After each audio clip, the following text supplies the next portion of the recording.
High বন্ধুরা, সবাই কেমন আছো? আশা করি সবাই ভালো আছো। আমিও ভালো আছি। আজ এখানে আমাদের রান্না হচ্ছে চিকেন। আমার বরের ডিমান্ড যে আমার হাতে চিকেন রান্না খাবে।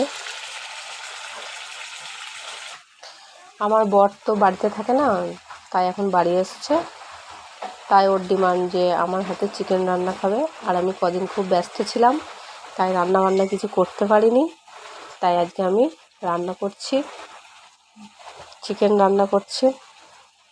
চিকেন হবে আর হবে ছোট মাছ, মানে চুনো মাছের ঝাল বেগুন দিয়ে। এখানে বেগুন রয়েছে, এখানে আছে এই যে চুনো মাছ। চুনো মাছটা কিছু ঝাল হবে বেগুন দিয়ে, আর কিছুটা চুনো মাছের টক করব। এই আজকে রান্না বান্না। তো রান্না বান্না হয়ে যাক।